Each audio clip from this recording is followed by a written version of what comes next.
Alright, we're going to replace the front wheel bearing hub here on this 2000 Explorer. It's the four-wheel drive model. It's going to be similar whether you have four-wheel drive or two-wheel drive or the V8 or the V6. This one happens to be XLT with the 4-liter and four-wheel drive.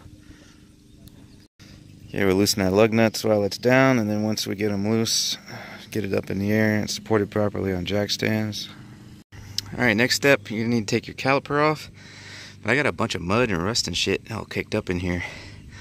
And I'm going to need to get penetrating oil on that to get this axle nut off.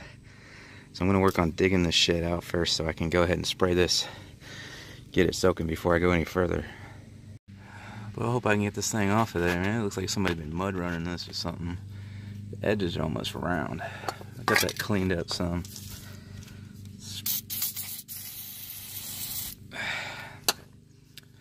Let that sit while we take this caliper off. So the caliper is going to be 2 mounting bolts. One right there and one down there. Gonna take those off and then we can take the caliper off. Okay, there's the 2 bolts and they have these little washers on them. When you take it off, you want to have a brick or something like this to set it on, because you do not want to leave it dangling from the brake line.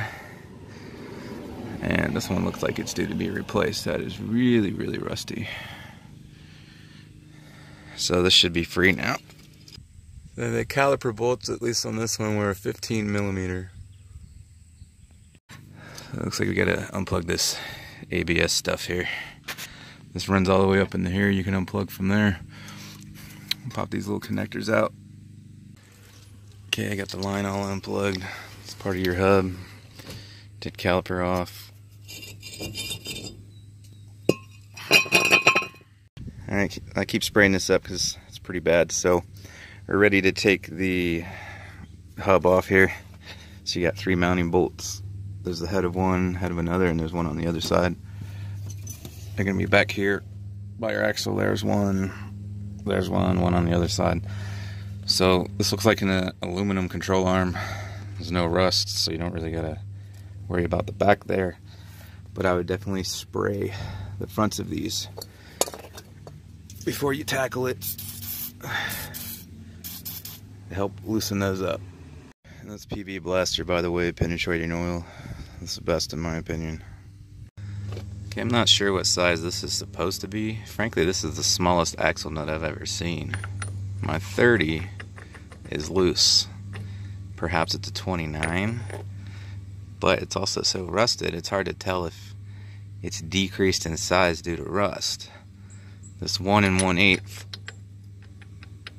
is the best fit I got, but I'm not even sure if that's the correct size due to rust. So hopefully we can get this thing off of here. That looks pretty bad. Alright, that was a surprise. I just did my Durango yesterday and it didn't even budge with this thing. It's 300 foot-pounds. And it actually broke it loose. So it looked really bad, but not as bad as I thought it was going to be. If you don't have anything like that, or yours isn't powerful enough, obviously you'd have to use a huge breaker bar to try to get this off. So there's our axle nut.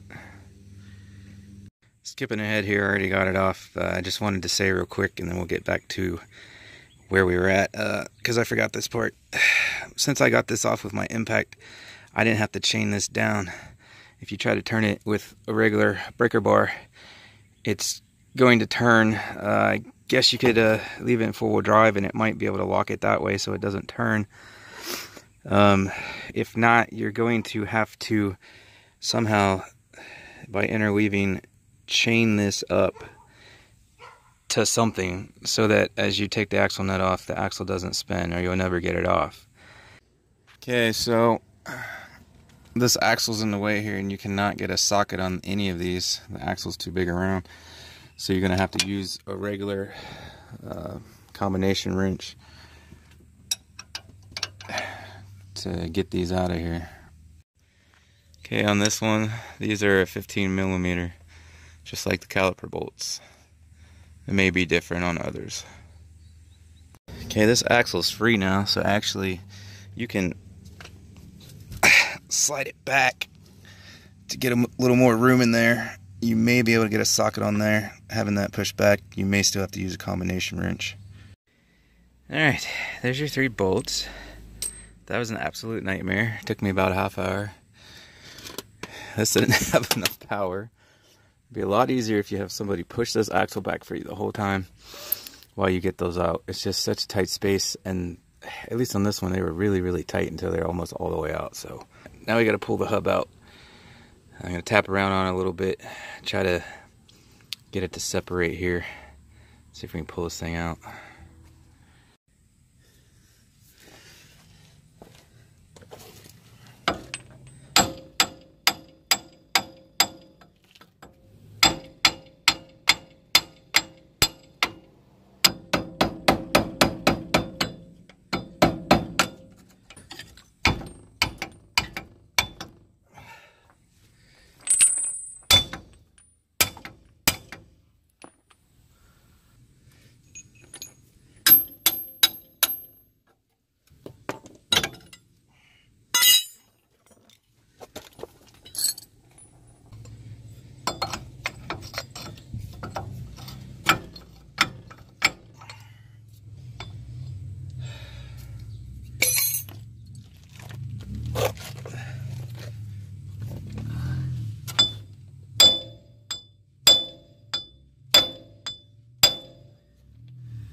Damn, bro.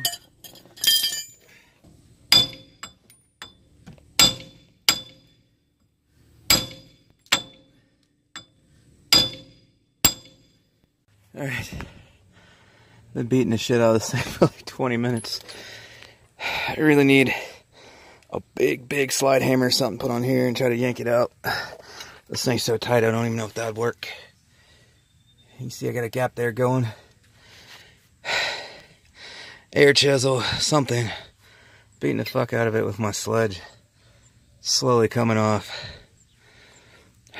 But the ideal tools would be an air chisel to loosen it up, or a big slide hammer to latch onto this hub or bolt onto these studs and yank it out. Yeah. Looks like I might almost have it. This is like an hour later. Fuck this. Here's a favor and take it to a damn shop. This is not worth it. Almost.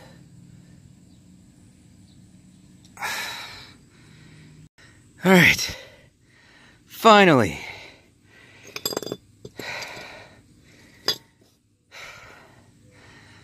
I can't even talk right now. About to have a fucking heat stroke. Alright. Let's get the new one. Clean this crap up before you install the new one. Okay, when you get a new hub set here, you're going to have to align the axle splines and slide it through there. Make sure you put this in the correct orientation. Your sensor needs to be right there like that. That way you can route it properly. So let me get this thing shoved in here.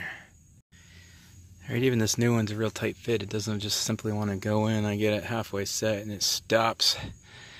I'm using some grease here, help get it in. And also that's a good idea anyways, because it'll create a moisture barrier and keep that thing from seizing up. Alright, this is a Moog. It came with new hardware. 3 smaller ones there are your hub bolts. These 2 bigger ones must be for the caliper. So I'm going to install the new bolts. Alright, I got mine all lined up and hand started here. Word of caution, if yours is really tight fitting like mine, I had to give it a few taps around with my mini sledge to get it set closer. But if I had done that and not lined up these holes perfect, then we'd have a real freaking problem to where the bolt wouldn't line up, and then you'd have to beat on your new one to get it back out or whatever. Don't want to be doing that. You don't want to have to take it back out, especially if there's a chance you might have to beat on it. So if you hammer on this to get it set before starting your bolts, just make sure it lines up right. So mine's set now. Gonna work on getting them tightened down and you see what the torque spec is. Okay, the torque spec on these new bolts, the three that bolt the hub to the spindle, it's 125 foot-pounds of torque, and then your axle nut is gonna be about 175. Okay, I got my hub torqued on there, 125 foot-pounds. Remember, this routes to parts of the brake line, so you want to wait. We're going to get our axle nut back on there.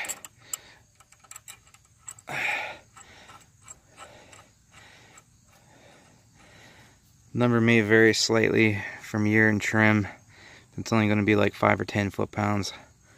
The torque spec I found on this was 175 foot-pounds or pound-feet of torque, or whatever the hell you call it. Torque that down. This is where I might have to chain it up. Okay, so you can just kind of chain it up on your spindle there or whatever. So if you have somebody with you, you can just put the rotor on and your caliper back on and just have them hold the brake so you can torque it down. Or if you're by yourself, you're going to have to chain it up like this so that it doesn't move. Then you can torque it. Also, be sure you don't pinch your ABS wire there if you chain it up like that.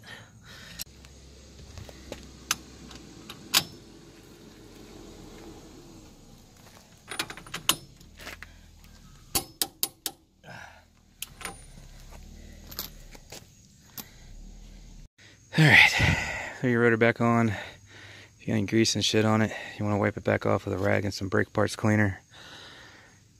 And we need to get our caliper back on here and then route the ABS wire. Alright, I got it set back on there. This does slide back and forth a little.